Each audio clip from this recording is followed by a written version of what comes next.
আসসালামু আলাইকুম everyone, welcome to my channel Saima's kitchen. ঘরে কিভাবে বাহিরে দোকানের মতো পারফেক্ট ঝালমুড়ি মশলা বানানো যায় সেই রেসিপিটাই শেয়ার করব আপনাদের সাথে। সেজন্য আমি প্রথমে 1/4 কাপ লাল সরিষা ভিজিয়ে রেখেছিলাম, সেটা ব্লেন্ড করে নিয়েছি।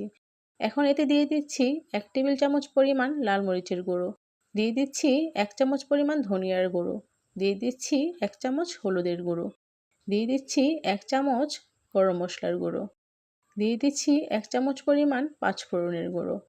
এখন পরিমাণ মতো বা স্বাদ মতো লবণ দিয়ে মশলাটাকে পানির সাহায্যে মিশিয়ে নিব। এই স্টেপটা অবশ্যই ফলো করতে হবে। সরিষা বাটার সাথে সবগুলো শুকনো উপকরণ আগে থেকেই পানির সাহায্যে ভালোভাবে মিশিয়ে নিতে হবে। তো আমার সবগুলো মশলা একসাথে ভালোভাবে মেশানো শেষ। এ পর্যায়ে আমি অপরদিকে একটি প্যানে দিয়ে দিব 1 কাপ পরিমাণ রান্নার রেগুলার সয়াবিন তেল। আপনারা চাইলে সরিষার তেলও ব্যবহার করতে পারেন, তবে আমি সরিষা বাটা ব্যবহার করেছি তাই আর সরিষার তেল দিলাম না।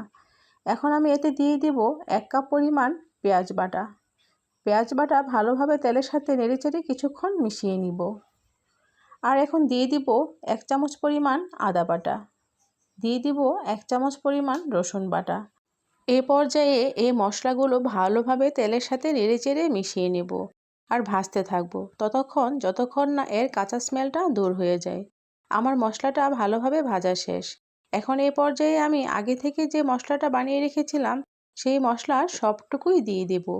কোনো প্রকার পানি ব্যবহার করব না। ঝালমুড়ির মশলায় কোনো প্রকার পানি ব্যবহার করা যাবে না, তাহলে মশলাটা নষ্ট হয়ে যাবে। ঝালমুড়ির মশলা বেশ কিছুক্ষণ ভাজার পর কালারটা যখন হালকা চেঞ্জ হয়ে আসবে, ঠিক এ পর্যায়ে দিয়ে দিতে হবে চাট মশলা। আর হাতের কাছে চাট মশলা না থাকলে ম্যাগি মশলা দিলেও চলবে। আমার কাছে ম্যাগি মশলা ছিল, আমি ম্যাগি মশলাই দিয়ে দিলাম 2 প্যাকেট।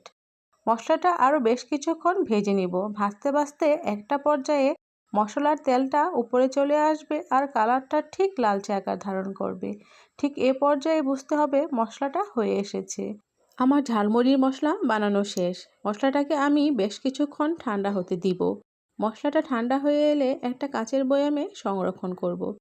আর অবশ্যই মশলাটার উপরে যেন তেলটা ভেসে থাকে সেদিকে খেয়াল রাখতে হবে, তা না হলে মশলাতে ফাঙ্গাস পড়ে যাবে খুব জলদি।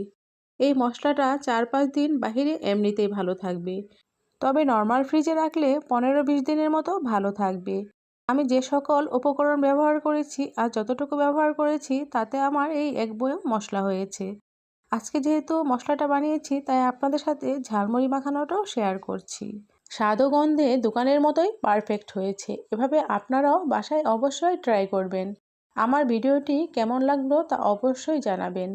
আমার ভিডিওটি ভালো লাগলে, আমার রান্নাগুলো ভালো লেগে থাকলে আমার চ্যানেলটিকে সাবস্ক্রাইব করে পাশেই থাকবেন।